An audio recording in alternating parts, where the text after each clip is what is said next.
Jeremias capítulo 30, nós vamos ler dos versos 1 ao verso 3. A mensagem de hoje é princípios de Deus para uma vida bem-sucedida. Amém? Então, Jeremias capítulo 30, verso 1 ao verso 3. Palavra que foi dita a Jeremias da parte do Senhor. Assim diz o Senhor, Deus de Israel: escreva num livro todas as palavras que eu lhe falei, porque eis que vem dias, diz o Senhor, em que mudarei a sorte do meu povo de Israel e de Judá, diz o Senhor. Farei com que voltem para a terra que dei aos seus pais, e eles a possuirão. Amém? Deus abençoe e fale ao nosso coração nessa noite, em nome de Jesus. Amém? Irmãos, essa passagem, eu li essa passagem mais para a gente ter um ponto de partida, porque hoje eu quero usar a vida de Neemias, para nós aprendermos um pouquinho, alguns princípios que a gente percebe na vida de Neemias, sobre como construir uma vida bem-sucedida, né? Mas Adolfo, por que você leu Jeremias então? Porque Jeremias é o profeta que antecede ao tempo de Neemias. Ele que anuncia, né, que Israel seria vencido em uma guerra contra Nabucodonosor, rei da Babilônia. Ele que anuncia o juízo de Deus que viria sobre o povo de Israel, né? E nessa passagem aqui que nós lemos, ele está, se você pegar aqui um pouquinho antes o contexto, capítulo 27, 28, capítulo 29, o que estava acontecendo? Os profetas estavam dizendo que o povo, né, que havia sido levado como escravo, o povo que estava ali na terra desolada, eles iriam vencer, eles iriam retornar, as coisas iriam melhorar. Mas, na verdade, isso iria acontecer, mas não naquele tempo, futuramente.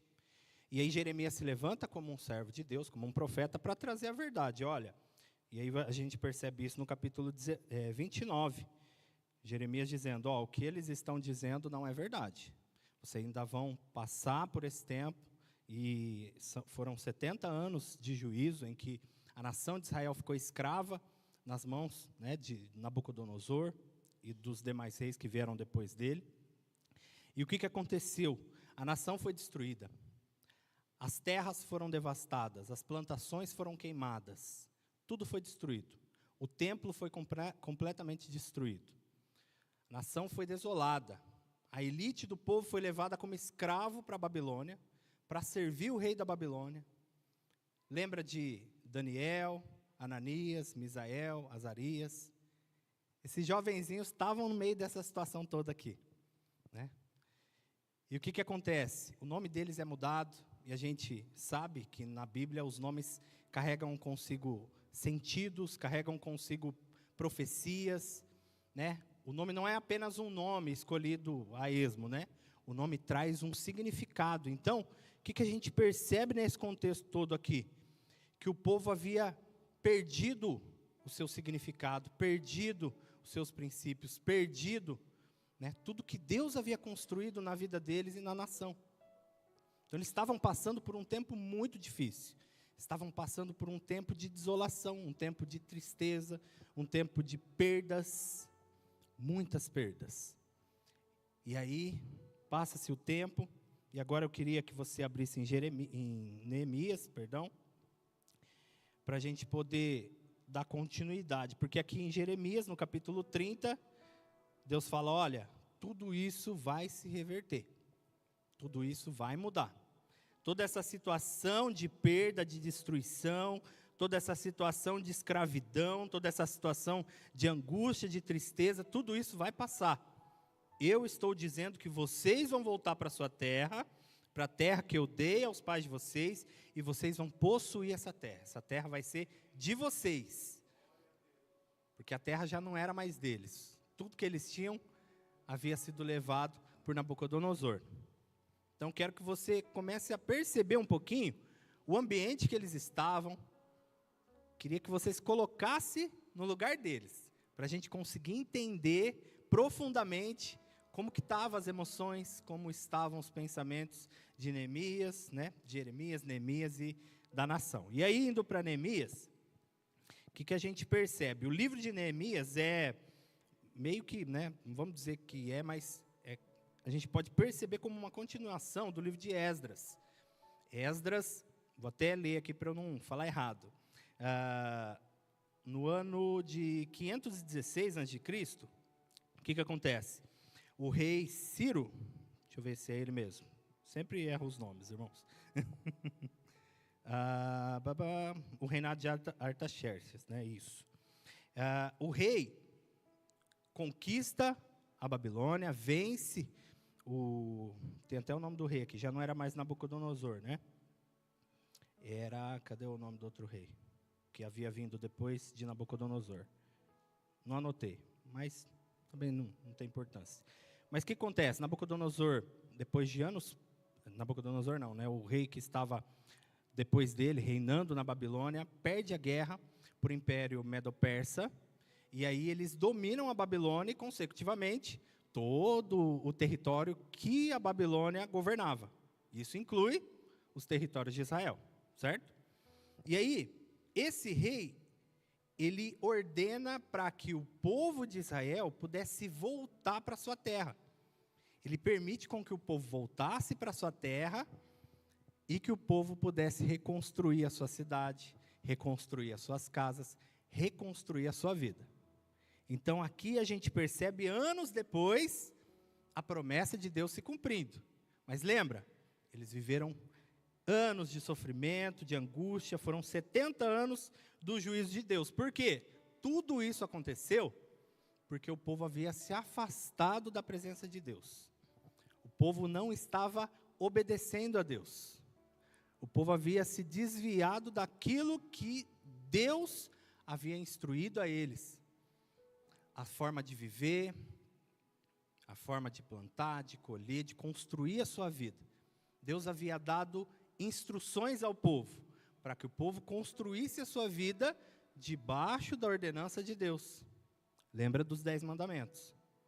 Só que o povo se desvia, acontece tudo isso, juízo vem, e aí, para a glória de Deus, depois de 70 anos de juízo, o povo começa a voltar.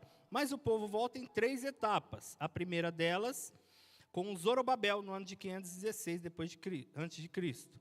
Depois, com Esdras, no ano de 457. E, por final, com Neemias, que é a pessoa que nós vamos ver como exemplo aqui, no ano de 444, antes de Cristo. Então, qual que é o contexto aqui? É um contexto de juízo, de desobediência, mas é um contexto de conserto, é um contexto de restauração.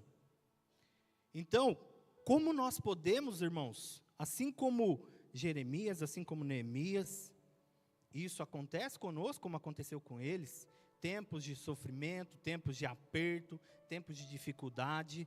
Como nós podemos, independente da circunstância, independente da situação, construir uma vida bem-sucedida? Como que nós podemos ser bem-sucedidos em todas as áreas da nossa vida? E quando eu falo de ser bem-sucedido, eu não estou falando de dinheiro, tá? Já vamos deixar isso muito claro. Porque sucesso é muito além do que dinheiro. É muito além de posses, de coisas. Sucesso é sermos plenos, é sermos completos. Sucesso é nós estarmos no lugar que nós deveríamos estar, fazendo o que nós deveríamos fazer com aquilo que Deus colocou na nossa mão. Sucesso é nós entendermos e cumprirmos o nosso propósito. Porque você lembra quando Deus criou Adão e Eva? O que ele fala para Adão? Adão, cultive a terra. Adão, cuide, lavre o jardim. Deus deu uma direção e um propósito a Adão e a Eva. E conosco não é diferente. Nós fomos feitos à imagem e semelhança de Deus. Então Deus tem um propósito para nós, assim como nós cantamos aqui. E glória a Deus por isso que Jesus cumpriu o seu propósito. Ele entendeu quem Ele era. Ele veio na terra por uma missão e para uma missão. E Ele cumpriu essa missão. Ele foi, eu acho que a pessoa mais bem-sucedida da face dessa terra, não é verdade?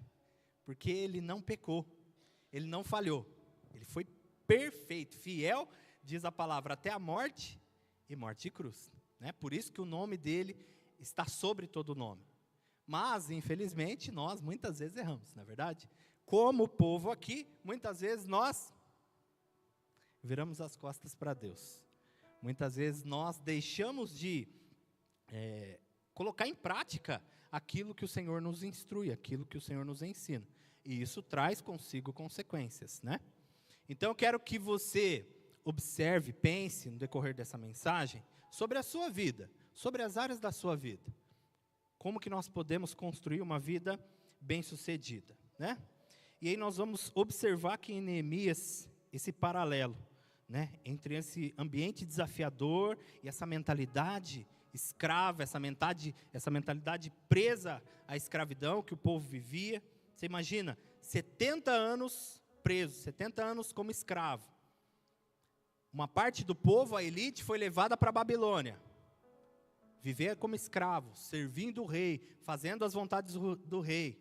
Lembra de Daniel? O rei constrói a estátua, tinha que se prostrar diante da estátua. Só os 3 amigos dele. Olha só, irmãos, pensa. Estou falando todo o contexto para a gente entrar nessa história de verdade. Toda uma elite do povo de Israel foi levado para a Babilônia como escravo. E aí chega lá, o que acontece? Apenas 3 ficam de pé, fiéis a Deus. Todo o restante se prostrou. Todo o restante adorou a estátua. E Daniel? Daniel perseverou fielmente a Deus. Todos os dias ele se voltava na direção de Jerusalém e orava a Deus. Mesmo quando construíram uma história para prejudicá-lo, ele sendo fiel, ele amando a Deus, ele se prostrando diante de Deus, ele reconhecendo os seus pecados. A gente percebe isso quando a gente lê o livro de Daniel, ele orando por si e pelo seu povo, reconhecendo o pecado. Mesmo assim se levantou inimigos contra Daniel, que o invejavam, que armaram uma situação para que ele fosse jogado na cova dos leões, para que ele fosse morto. Assim também aconteceu com Neemias, e muitas vezes assim também acontece conosco. Desafios que se levantam. Inimigos muitas vezes não externos, mas internos. Porque o espírito milita contra a carne milita contra o espírito, porque são opostos entre si.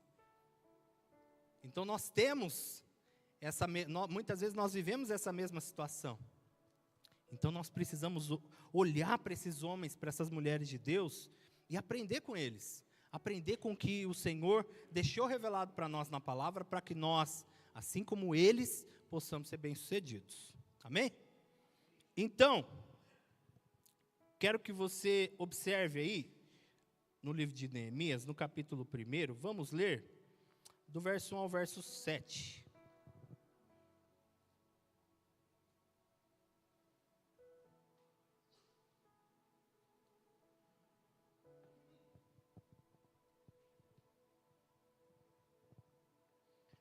Do verso 1 ao verso 7. Palavras de Neemias, filho de Acalias, no mês de Quisleu, no 20º ano, quando eu estava na cidadela de Suzã, capital da Babilônia. Veio Hanani, um dos seus irmãos, com alguns homens de Judá. Então lhes perguntei a respeito dos judeus que escaparam e que sobreviveram ao exílio, e a respeito de Jerusalém. Então lembra, a elite estava lá na Babilônia como escravo, e o restante do povo havia ficado na cidade, em Jerusalém, e nos territórios de Israel. E eles me responderam: os restantes, os que sobreviveram ao exílio e se encontram lá na província, estão em grande miséria e humilhação. As muralhas de Jerusalém continuam em ruínas, e os seus portões foram destruídos pelo fogo. Quando ouvi estas palavras, eu me sentei, chorei e lamentei por alguns dias. Fiquei jejuando e orando diante do Deus dos céus. Eu disse: ah, Senhor, Deus dos céus, Deus grande e temível, que guardas a aliança e a misericórdia para com aqueles que te amam e guardam os teus mandamentos. Estejam atentos os teus ouvidos e os teus olhos abertos, para que atendas à oração do teu servo, que hoje faço diante de ti, dia e noite pelos filhos de Israel, teus servos. Faço confissão dos pecados dos filhos de Israel, os quais temos cometido contra ti. Eu e a casa de meu pai pecamos. Temos procedido de forma totalmente corrupta contra ti, e não guardamos os mandamentos, nem os estatutos, nem os juízos que ordenaste a Moisés, teu servo. Lembra-te da palavra que ordenaste a Moisés, teu servo, dizendo: se vocês forem infiéis, eu os espalharei entre os povos, mas se vocês se converterem a mim e guardarem os meus mandamentos, e os cumprirem, então, ainda que os seus desterrados estejam nos lugares mais distantes da terra, de lá os ajuntarei e os trarei para o lugar que escolhi para fazer habitar o meu nome. O que a gente percebe aqui? Vêm os amigos de Neemias, lá de Jerusalém. Neemias chega para eles e pergunta: como que está o povo? O que está acontecendo lá na nossa terrinha? E aí a resposta não é nada boa. Miséria, humilhação, ruína, destruição, tudo perdido, tudo complicado. Mas é interessante, se a gente observar a oração de Neemias, o que ele fala? Deus, eu reconheço o meu erro, o meu pecado, eu reconheço o pecado do meu povo. Mas qual foi a resposta que Neemias teve? Foi uma resposta espiritual? Não. A resposta que Neemias teve foi uma resposta natural. Neemias estava falando sobre as coisas naturais, sobre a nação, sobre as terras, sobre o templo, sobre a cidade, sobre a muralha. Estava falando sobre a comunidade, a vida em comum ali. E aí Neemias começa a oração dizendo: Senhor, nós pecamos contra ti. Senhor, eu reconheço que tudo isso está acontecendo, não é simplesmente algo natural, não é somente uma coisa corriqueira, não é somente frutos de uma guerra que nós perdemos, mas isso é resultado, é consequência de uma postura que nós como nação tivemos. Isso é consequência de uma postura espiritual que nós tivemos, e que espiritualmente influenciou na nossa vida natural. Então a primeira coisa que nós podemos aprender com Neemias, para a gente construir uma vida bem-sucedida, é que a nossa vida não são ilhas. As áreas da nossa vida não são ilhas, que muitas vezes a gente separa. Olha, né, a minha vida espiritual é espiritual, a minha vida profissional não tem nada a ver, eu estou lá para trabalhar. A minha vida estudantil é outra coisa. A minha vida sentimental, meu namoro, meu casamento, às vezes a gente compartimentaliza as coisas, não é verdade? E qual que é o problema disso? Isso pode muitas vezes fazer com que nós esqueçamos que toda a nossa vida é interligada. Todas as áreas da nossa vida são interligadas. E a gente percebe aqui Neemias reconhecendo isso, que algo que estava acontecendo naturalmente, que não era bom, era consequência de uma postura espiritual que também não foi boa. Então nós precisamos aprender que todas as áreas da nossa vida se conectam e correspondem entre si. A forma que nós lidamos com o dinheiro vai influenciar na nossa vida emocional, vai influenciar na nossa vida espiritual. A forma com a qual nós lidamos com a presença de Deus que habita em nós, o Espírito Santo, também vai influenciar as outras áreas da nossa vida. Está tudo interligado, nós não podemos separar as coisas. Olha, até aqui Deus pode agir, daqui para cá sou eu que vou fazer, né? Muitas vezes a gente é assim, né? Quer fazer as coisas do nosso jeito, não pede orientação para Deus, e aí a gente quebra a cara, assim como o povo quebrou, né? Mas que Deus tenha misericórdia, Deus é tão bom, como nós lemos em Jeremias, que Deus é gracioso e bom, e Ele diz: olha, tudo isso vai se reverter, tudo isso vai mudar, quando vocês se voltarem a mim. Nós vemos isso aqui em Neemias também. Senhor, nós reconhecemos, nós te damos ouvidos, nós entregamos ao Senhor, Pai, a nossa vida como nação. Nós entregamos ao Senhor, nós rendemos diante do Senhor a nossa vida como povo. Não simplesmente mais um povo que existe por aí, mas o povo do Senhor, nação escolhida.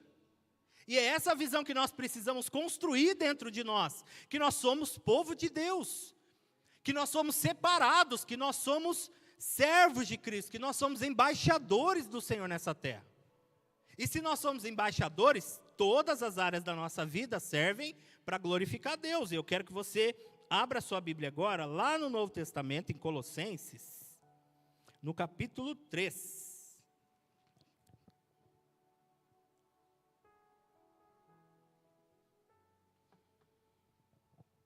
Colossenses, capítulo 3, vai nos mostrar isso, que isso acontece na nossa vida. E eu sempre acho Colossenses por causa da musiquinha, você acredita? Filipenses, Colossenses. Eu me converti depois de grande, mas eu lembro das aulas das crianças, cantava musiquinha até hoje. Eu sempre encontro porque eu lembro da musiquinha. Filipenses, Colossenses, Tessalonicenses.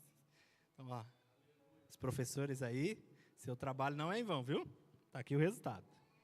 Então, Colossenses 3, vamos ler do verso 23 ao verso 25. Olha só o contexto aqui.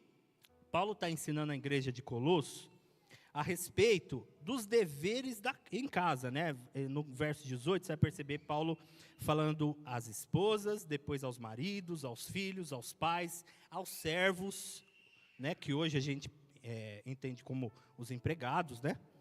E depois ele vai falar também aos patrões. Mas aqui no verso 23, olha que legal, verso 23 ao 25. Tudo o que fizerem, façam de todo o coração, como para o Senhor e não para as pessoas, sabendo que receberão do Senhor a recompensa da herança. Espera aí, tudo que eu fizer, eu devo fazer de todo o meu coração, como para Deus e não para as pessoas. Por quê? Nós vamos receber a nossa recompensa do Senhor, a herança vem do Senhor. É a Cristo o Senhor que vocês estão servindo. E quem fizer injustiça, receberá em troca a injustiça feita. E nisto ninguém será tratado com parcialidade. E aí no capítulo 4, verso 1, vai falar sobre os patrões, os senhores, como devem tratar os seus empregados, seus servos, né? Aqui no contexto. Então o que a gente percebe aqui? A vida como uma só. Nós somos corpo, alma e espírito. Mas está separado, irmãos? O meu corpo está aqui, a alma está aqui do lado, o espírito está aqui, voando. Não está. Tudo é uma coisa só. Porque nós somos a imagem e semelhança de Deus. Olha para Jesus. Jesus veio na terra em carne, corpo. Viveu uma vida natural. Ele trabalhou, ele comeu, ele dormiu, ele andou, ele serviu, ele abençoou, ele conversou, ele festejou. Tudo isso ele fez para a glória de Deus. Então nós também precisamos entender que tudo que nós formos fazer, que seja para a glória de Deus. Que seja como para Deus. Então, quando nós vamos trabalhar, nós precisamos trabalhar com afinco, como se o nosso patrão fosse o Senhor. Será que se Deus fosse o nosso patrão, Ele ia ficar feliz com o nosso trabalho? A gente tem que se perguntar. Porque isso, essa mentalidade, essa visão, vai trazer consigo consequências. Assim como trouxe para a nação de Israel, lá na época de Jeremias, de Neemias. Então nós precisamos observar a nossa vida e construir a nossa vida para ser bem-sucedida com essa mentalidade. De que tudo que nós formos fazer, nós precisamos fazer como se fosse para o Senhor. Independente se a pessoa merece, independente se a pessoa reconhece, independente se a pessoa vai retribuir ou não, não importa. É para o Senhor. Então dê o seu melhor. Dê o seu melhor na sua casa. Os filhos, honrem os seus pais. Diz a palavra de Deus que é o primeiro mandamento com promessa. Honra o teu pai e a tua mãe para que você tenha uma vida longa e possa usufruir do melhor dessa terra. Aí o jovem quer ser bem-sucedido, o jovem quer, né, ter as coisas, quer conquistar, quer ter uma boa esposa, quer ter um bom esposo, mas não está honrando o pai e a mãe. Como que isso vai acontecer, irmãos? Não vai, infelizmente, não vai. Então nós precisamos entender, mudar nossa mentalidade, mudar a forma que a gente enxerga a nossa vida lá fora. Porque não é uma vida aqui dentro e outra vida lá fora, é uma vida só. Neemias entendeu isso, ele reconheceu isso diante de Deus.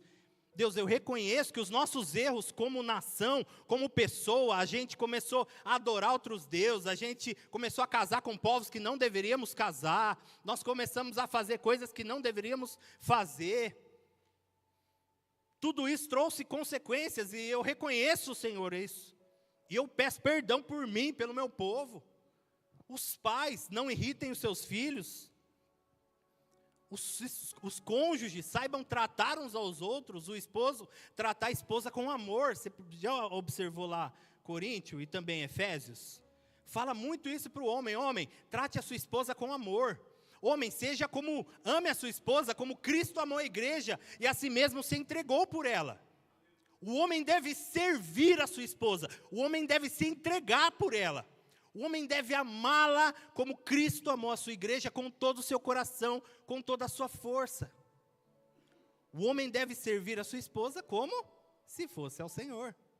Olha como a coisa muda de figura se a gente percebe que tudo na nossa vida nós devemos fazer como ao Senhor.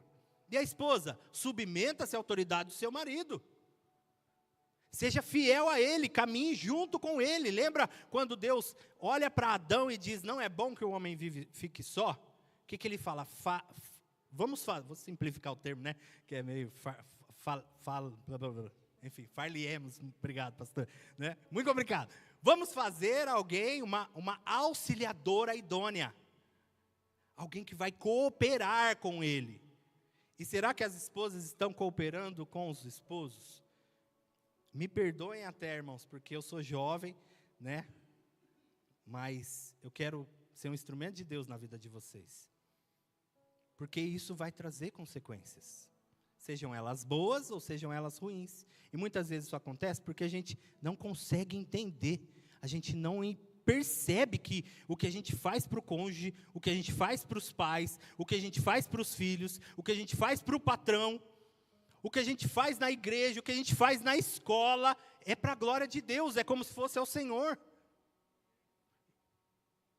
É isso que nós precisamos aprender com Neemias, é isso que nós precisamos, sabe, cravar aqui dentro. Sabe quando você quer lembrar de alguma coisa? Aí você anota na mão, você anota na agenda, aí você tem aqueles calendário que põe na geladeira, né? E você anota lá, fala, ai, não posso esquecer, põe 3 alarmes, quando vai viajar que é assim, né? Vai viajar, nossa, não posso esquecer, faz a lista, ai meu Deus do céu, será que eu não estou esquecendo de nada? Senhor da glória, aí vai dormir, acorda 4 vezes na noite, né? Porque fica pensando naquilo, ai meu Deus, não posso esquecer nada, nossa, está ansioso para fazer isso, para viajar, para curtir, né? Que essa mesma intensidade de vontade aconteça conosco em todas as áreas da nossa vida. Não por causa das pessoas, mas por causa do Senhor. Que se entregou por nós, que deu o melhor por nós e que nós possamos dar o melhor de nós a Ele também, servindo as pessoas. Vivendo a vida para a glória de Deus. Porque é dele que vai vir a nossa recompensa. É dele que vai fazer, é ele que vai acontecer, é ele que vai fazer as pessoas te enxergarem de uma forma diferente. Eu já compartilhei com vocês, né, a respeito da minha mudança para cá, né? Eu fui trabalhar bem longe quando eu entrei no meu atual emprego e foi difícil porque ficava longe da minha família, da igreja. E foi bem complicado. Mas Deus foi tão bom, colocou pessoas maravilhosas ali comigo. Foram instrumentos de Deus, eu pude servir o Senhor ali, servir as pessoas. Eu carrego ótimas lembranças daquele tempo, sabe? Amigos que vão ficar para a vida. E Deus é tão bom que a gente estava em jejum, eu e a Mari, nós ficamos durante o ano e meio que eu fiquei lá, jejuando todos os dias. E orando, pedindo a Deus para que Deus pudesse abrir uma porta aqui mais perto, né, para eu estar aqui com vocês, com a minha família. E as coisas aconteceram de uma forma tão, como é que eu posso dizer? Não tenho nem palavras para explicar, irmãos. Foi algo assim tão rápido, tão diferente, tão maravilhoso, eu fiquei atônito. Fiquei assim, sabe quando você para assim, você vê, você olha, fala, meu Deus, como que isso está acontecendo? Não sei explicar. Isso é Deus na nossa vida. Porque tudo que a gente faz como ao Senhor, é dele que vem a nossa recompensa. É Ele que abre as portas, é Ele que move os corações. E continuando, e até está dentro desse testemunho meu, nesse contexto, volta lá em Jeremias. Jeremias não, perdão, Neemias.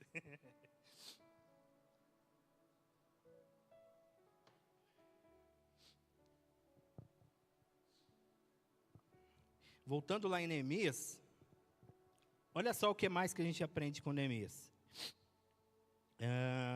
Olha o verso 11, nós até lemos, né, do capítulo 1. Ah, Senhor, Neemias 1, verso 11. Ah, Senhor, estejam atentos os teus ouvidos à oração do teu servo e à oração dos teus servos que se agradam de temer o teu nome. Faze com que o teu servo seja bem-sucedido hoje e encontre misericórdia diante desse homem. Nesse tempo, eu era copeiro do rei. Olha só o que ele está dizendo. Senhor, ouve as nossas orações e faça com que o seu servo seja bem-sucedido hoje e encontre misericórdia diante desse homem. Neemias já estava se preparando para falar com o rei, que ele era copeiro do rei, como nós vimos aqui. Agora olha o capítulo 2, o verso 20. Olha o verso 20 do capítulo 2. Então lhes respondi, o Deus dos céus é quem fará com que sejamos bem-sucedidos. Nós, seus servos, vamos nos preparar e começar a reconstrução. Mas vocês não têm parte, nem direito, nem memorial em Jerusalém. Aqui se levantaram, né, Sambalate, Oronita, Tobias, Gesem, contra a construção, contra Neemias, contra o que eles estavam fazendo, que era a reconstrução da cidade, a reconstrução dos muros, a reconstrução das suas vidas. Se levantaram aqui inimigos, se levantaram aqui perseguições, barreiras, tentando atrapalhar, desencorajar, mas o que Neemias fala? O Deus dos céus é quem fará com que sejamos bem-sucedidos. Agora vai mais um pouquinho para frente, capítulo 9, versos 32 ao 38, lá no capítulo 9. Nossa. 9 do 32 ao 38. Agora, pois, ó Deus nosso, ó Deus grande, poderoso e temível, que guardas a aliança e a misericórdia, não menosprezes toda a aflição que nos sobreveio a nós, aos nossos reis, aos nossos príncipes, aos nossos sacerdotes, aos nossos profetas, aos nossos pais e a todo o teu povo, desde os dias dos reis da Assíria até o dia de hoje. Tu foste justo em tudo o que nos aconteceu, pois agiste com fidelidade enquanto nós procedemos mal.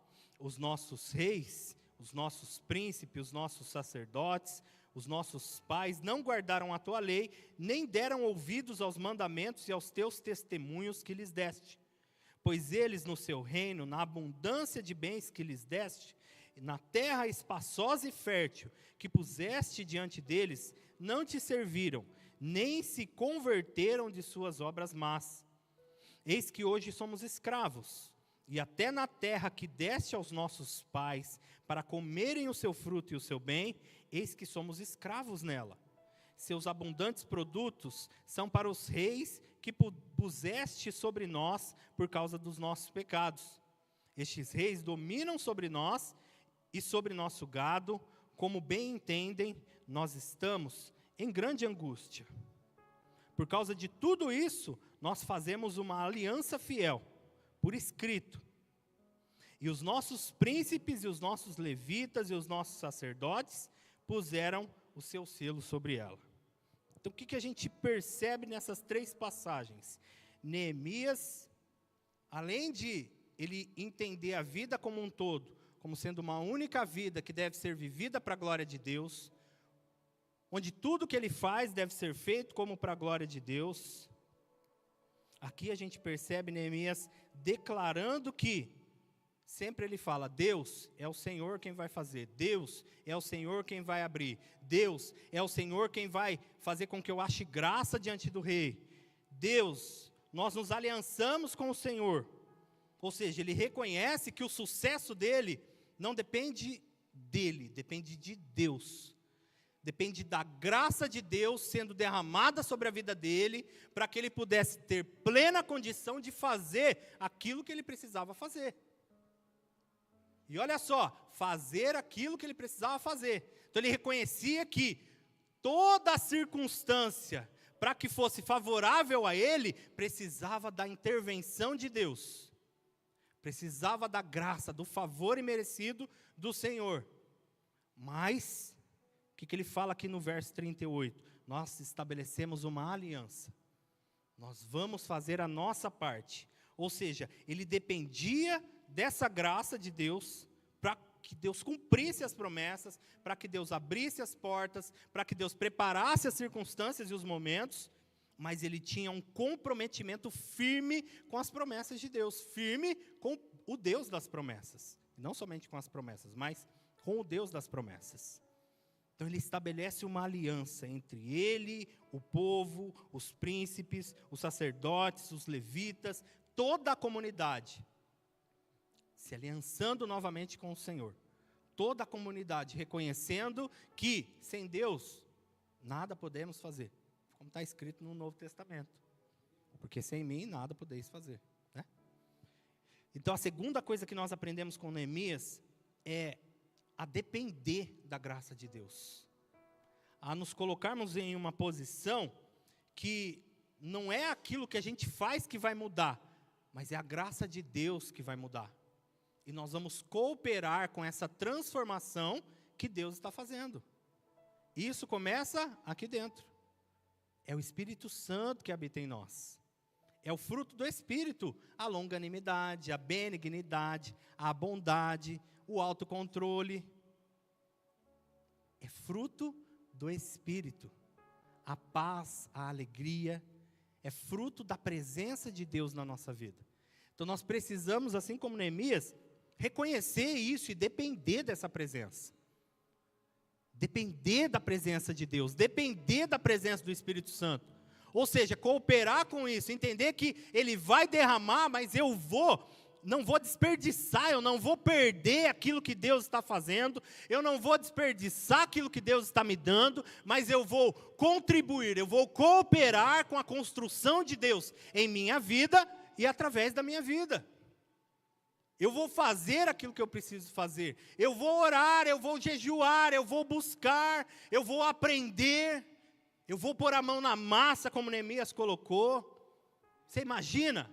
Toda a cidade de Jerusalém, depois, reserva um tempinho, vai lá no Google Maps, escreve Jerusalém. Aí você vai ver o tamanho da cidade, as muralhas. Se você tiver como, tem uma partinha assim. Olha eu fazendo propaganda, né? Enfim, qualquer aplicativo de geolocalização. Clica lá, a princípio aparece o mapa, né? Você pode colocar para aparecer o ambiente, as coisas. Irmãos, você vai ver o tamanho daquela cidade, o tamanho daquelas muralhas. Era um trabalho, era um projeto, era uma missão muito intensa, muito grande. Mas Neemias se posicionou. Neemias disse: Deus, eu creio que o Senhor vai abrir as portas, eu creio que o Senhor vai dar as condições, eu creio que o Senhor vai fazer tudo o que eu preciso, que eu não tenho condição de mudar, o Senhor vai mudar, mas eu vou fazer a minha parte. Todo o povo em volta da muralha, irmãos, os homens, chega uma hora que eles começam a revezar, alguns espertos ali com a espada na mão, porque, lembra, os povos em redor não queriam que aquilo acontecesse, eles eram inimigos do povo de Israel. E aí você imagina reconstruir toda a muralha em volta da cidade, cada um de frente para a sua casa, né? Neemias foi inteligente, né? Colocou cada um ali de frente para a sua casa. Ó, você está reconstruindo aquilo que é para você usufruir. Neemias teve muita sabedoria. Tem muito mais coisa para a gente aprender, mas vamos, né, ficar aqui por enquanto. Mas é interessante que ele se aliança com Deus, ele se aliança com o povo se aliança com Deus.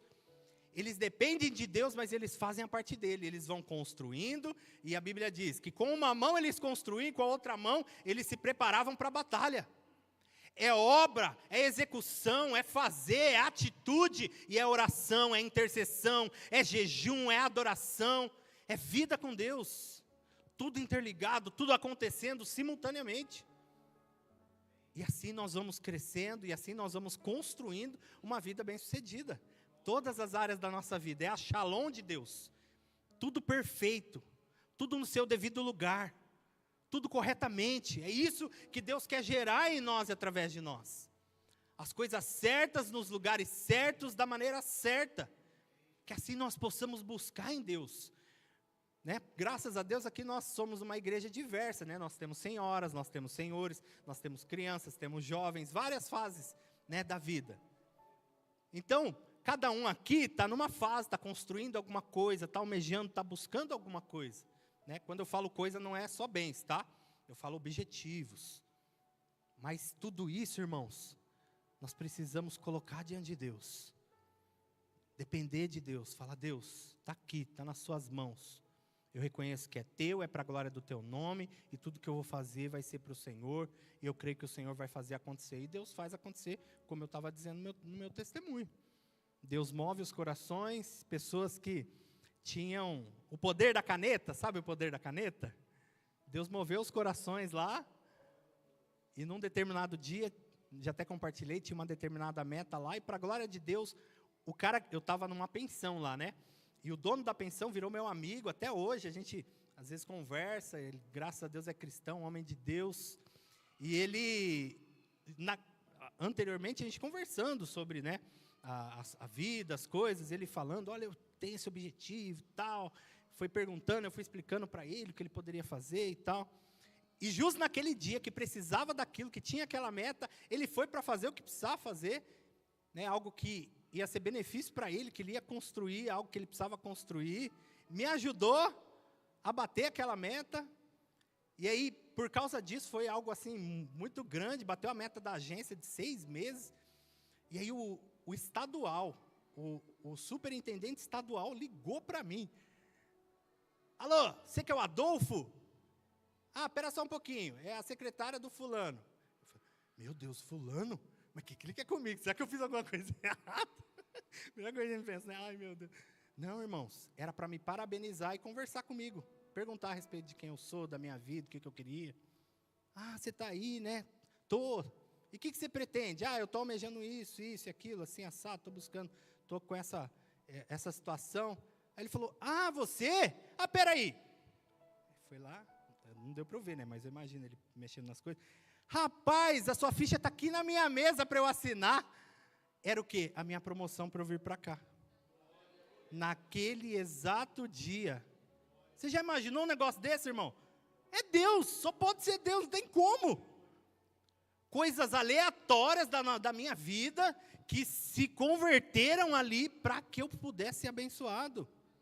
Para que eu pudesse estar aqui, mais perto da minha família, mais perto dos meus irmãos, adorando Jesus aqui, oh glória, coisa boa demais. Irmãos, reconheça, Deus, o que eu posso fazer eu vou fazer, mas o que eu não posso o Senhor vai. Eu reconheço, eu jejuo, eu busco, eu oro pelos meus, eu jejuo pelos meus, por salvação, por libertação, por cura, por transformação, em minha vida, nas minhas mazelas, nas minhas dificuldades. Eu não desisto, eu persevero. É isso que nós devemos fazer, como Neemias fez. Ele não desistiu. Se levantaram as turbulências, se levantaram os inimigos, mas ele perseverou, ele continuou, ele foi até o fim. E eles reconstruíram as muralhas, reconstruíram a cidade, reconstruíram o templo. Esdras foi, né, o líder dessa etapa. Reconstrução do templo, das portas, dos portões, a consagração. Isso tudo para a glória de Deus. Então, irmãos, nós precisamos depender da graça de Deus, crer que é Ele que vai cumprir as promessas, mas nos comprometermos com Ele também. Ele se comprometeu conosco, não é verdade? Mais do que qualquer um de nós aqui, Ele se comprometeu conosco, Ele fez o melhor por nós. Ele enviou o seu único Filho, Jesus Cristo, para morrer no nosso lugar. Já parou para pensar nisso? Nós não teríamos condição de pagar o preço pelo nosso pecado, porque precisava ser um sacrifício perfeito. Ninguém aqui é perfeito naturalmente, não é verdade? Nós estamos sendo aperfeiçoados pela presença do Espírito Santo. Glória a Deus por isso.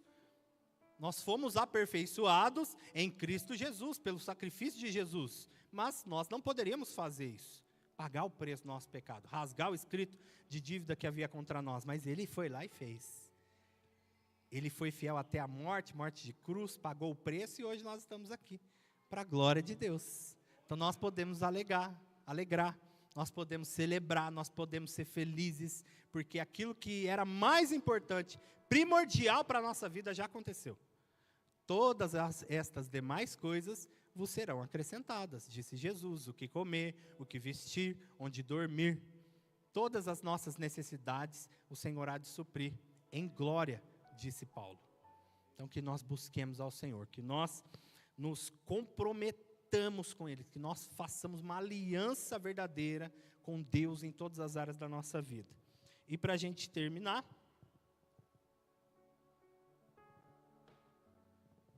vamos ler o capítulo 2 aí de Neemias, versos 1 e 2.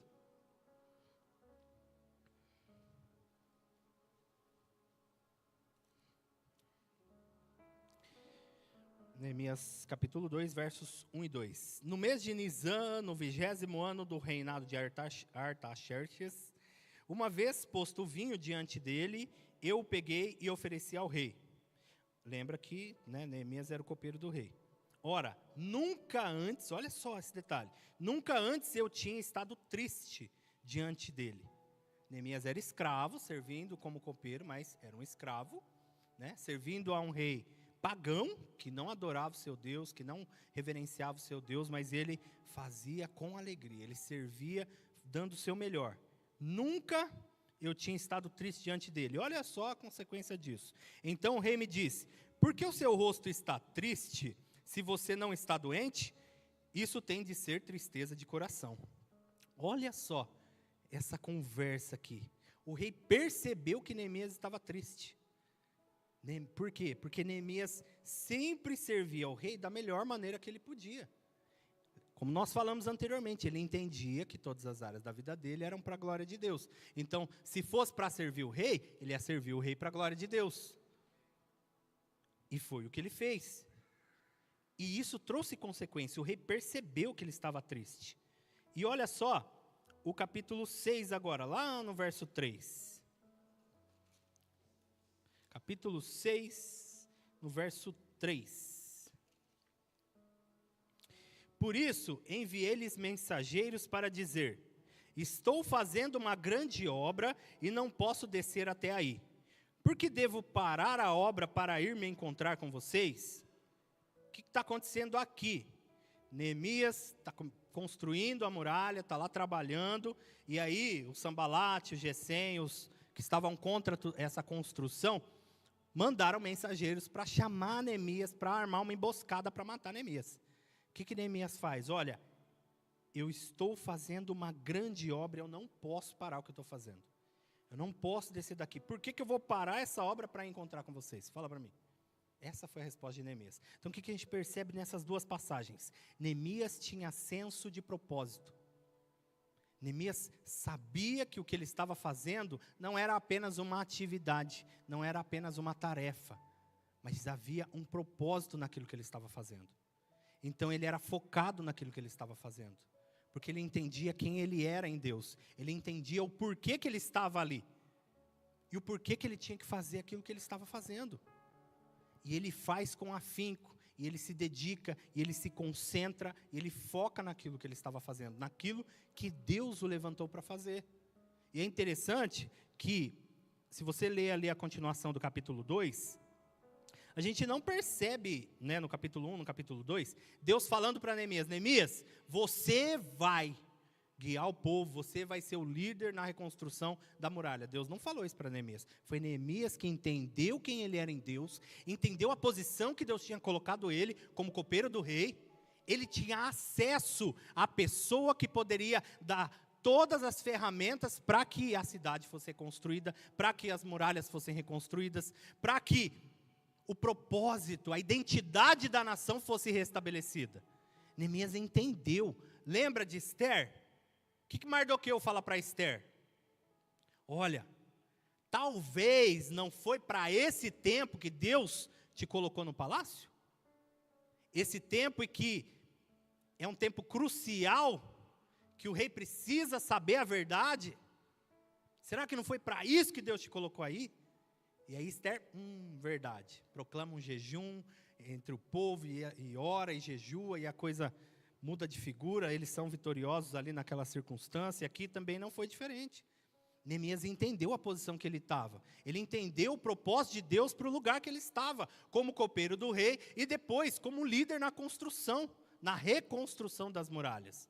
Então nós precisamos entender o propósito que Deus tem para a nossa vida. Cada habilidade que nós temos, cada aptidão, cada característica que nós temos não é à toa. É para a glória de Deus, é para servir o Senhor, é para servir as pessoas, é para amar as pessoas, é para anunciar Jesus, é para que seja o nome do Senhor glorificado.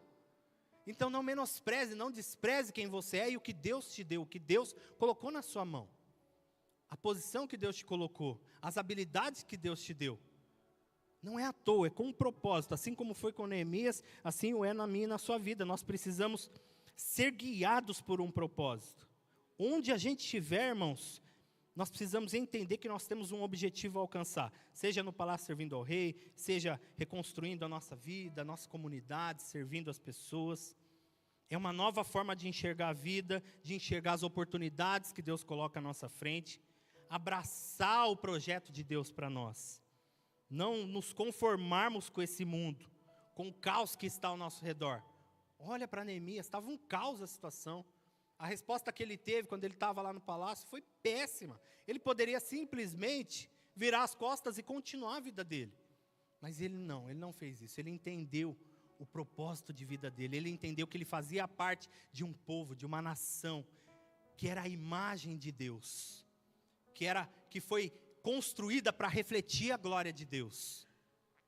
E ele assume essa posição de, olha, eu tenho um propósito, eu tenho um chamado, Deus me deu tudo que Ele me deu para uma missão, com um propósito, então eu vou fazer. E aí ele se levanta, ele fala com o rei, ele não se conforma, Romanos 12:2, não vos conformeis com este mundo, mas sede transformados pela renovação da nossa mente, para que vocês possam provar e viver toda a boa, perfeita e agradável vontade de Deus.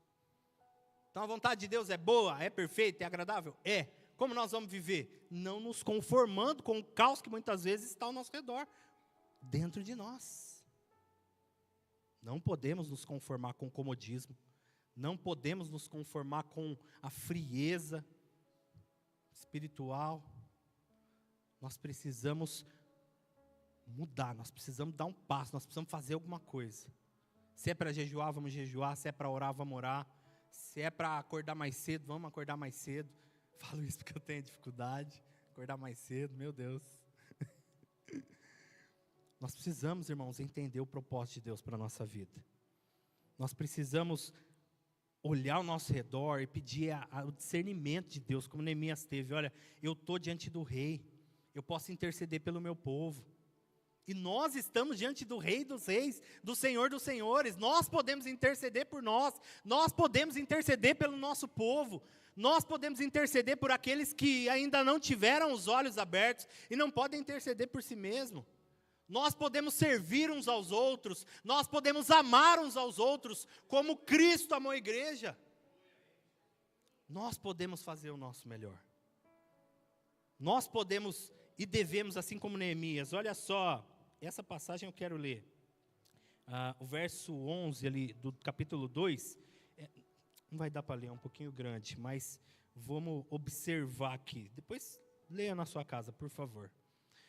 no capítulo 2, do verso 11 ao 20, o que acontece aqui? Neemias, ele vai para Jerusalém, verso 11, taxativo, né? Então cheguei a Jerusalém, depois de esperar 3 dias, me levantei à noite, junto com poucos homens que estavam comigo, e não declarei a ninguém o que o meu Deus havia posto no meu coração para eu fazer.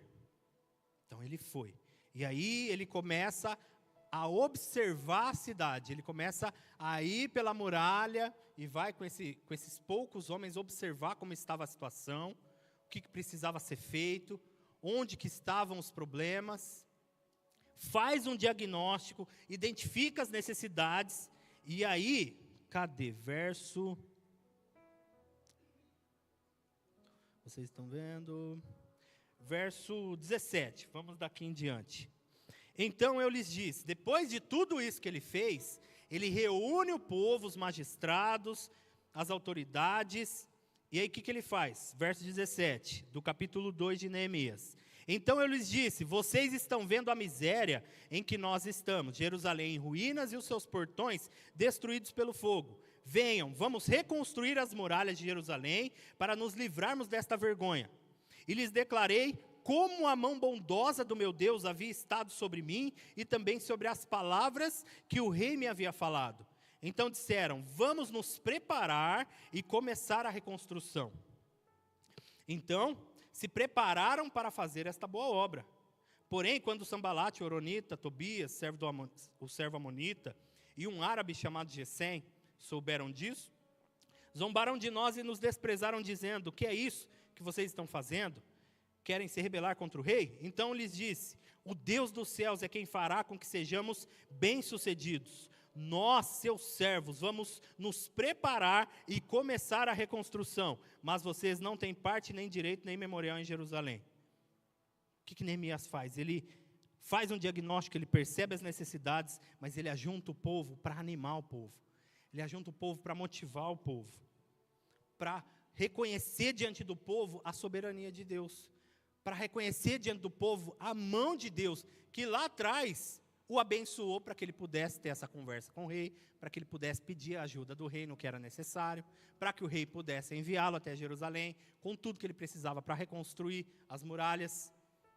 Então nós precisamos, irmãos, aprender com Neemias, ter senso de propósito, missão, fazer as coisas e principalmente colocar os nossos olhos no Senhor, lembrar daquilo que nos traz esperança, lembrar das coisas que Deus já fez na nossa vida, porque às vezes a gente está com tantos olhos naquilo que a gente precisa fazer, que a gente se esquece daquilo que Deus já fez por nós, a gente se esquece de celebrar as conquistas, de celebrar as vitórias, os livramentos que Deus já nos deu. Então nós precisamos reconhecer Deus, nós precisamos celebrar o Senhor, nós precisamos nos lembrar que Deus é soberano, que Ele já fez, que Ele continua fazendo e que Ele ainda fará coisas maravilhosas em nós e através de nós. Que o nome dEle vai continuar a ser glorificado através das nossas vidas. Se nós entendermos a nossa missão, cumprirmos o nosso chamado, né? E sabermos fazer aquilo que precisa ser feito, mas da forma correta. Neemias conversou com as pessoas certas. Nós vimos aqui a resposta que ele deu para os 3 amiguinhos lá, né? O que eu vou falar com vocês? Estou fazendo uma grande obra aqui. Eu tenho um grande trabalho para fazer. Não posso perder o meu tempo com vocês, né? Então nós precisamos entender, irmãos, os ambientes que nós estamos nos colocando, entender qual é o nosso propósito, qual é a missão de Deus para nós, e abraçar tudo isso, e dar prioridade àquilo que precisa ser prioridade na nossa vida, e sempre reconhecer, tudo vem da mão de Deus, tudo é Deus que faz na nossa vida, não é porque às vezes a gente fez algo, não é porque, né, a gente cooperou de alguma forma que, parabéns para mim, não, parabéns para Deus, toda a glória seja dada ao nome de Jesus, porque dele, por ele, para ele, são todas as coisas, amém? Então vamos nos colocar de pé, que você possa levar isso no seu coração, construir a sua vida como um todo, para a glória de Deus, sempre depender da graça do Senhor, e se comprometer com aquilo que Deus está construindo em você e através de você, e ser guiado para um propósito, ser guiado para um propósito. Você não está aqui à toa, você não está aqui por acaso. Tudo que você é, tudo que você tem um objetivo, tem um propósito. Então, seja sábio, use bem o seu tempo, saiba lidar com as pessoas e com quem você deve falar, com quem você deve buscar conselho, para que Deus abençoe a sua vida e você construa uma vida bem-sucedida, amém? Feche seus olhos.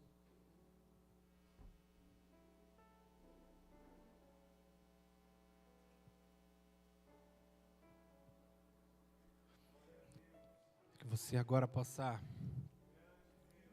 adorar Jesus. Tudo isso que nós falamos, como nós temos aprendido, é adoração. Mas que você converta toda essa mudança de mentalidade agora em uma canção de adoração, em palavras de adoração, em gestos de adoração, de rendição ao Senhor.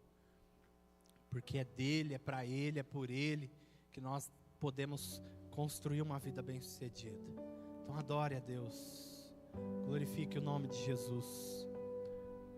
Coloque nas mãos de Deus tudo que Deus colocou nas tuas mãos.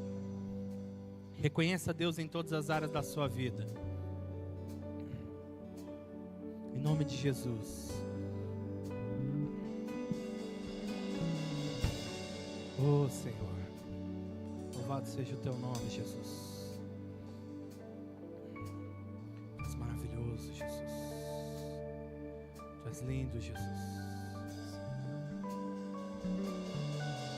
Comece a adorar, comece a declarar ao Senhor. Comece a adorar. Digno do meu louvor, só tu és, Senhor. Digno da minha vida, tu és, Senhor. Ó, eu sou teu. Oh Deus, maravilhoso, Jesus. Nome que é sobre todos é o teu, Jesus. Fonte da salvação, só tu és, Jesus. Digno da minha vida, tu és, Jesus. Ó, eu sou teu. Aleluia, Jesus.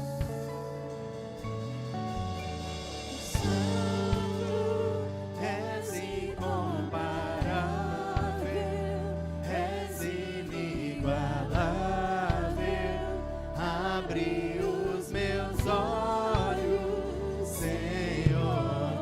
Mostra quem tu és e enche o meu coração do amor que faz mudar o mundo.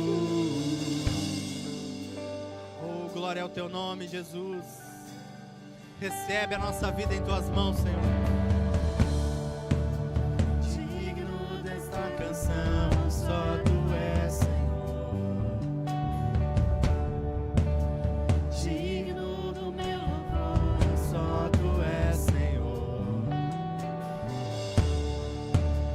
Digno da minha vida, tu és, Senhor.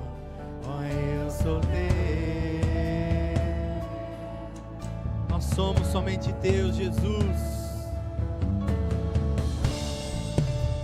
Nome que é sobre todos é o teu, Jesus. É o teu Jesus. Fonte da salvação, só tu és, Jesus. Digno da minha vida, tu és, Jesus. Ó, eu sou teu. Aleluia. Levante as suas mãos e declare com fé. Santo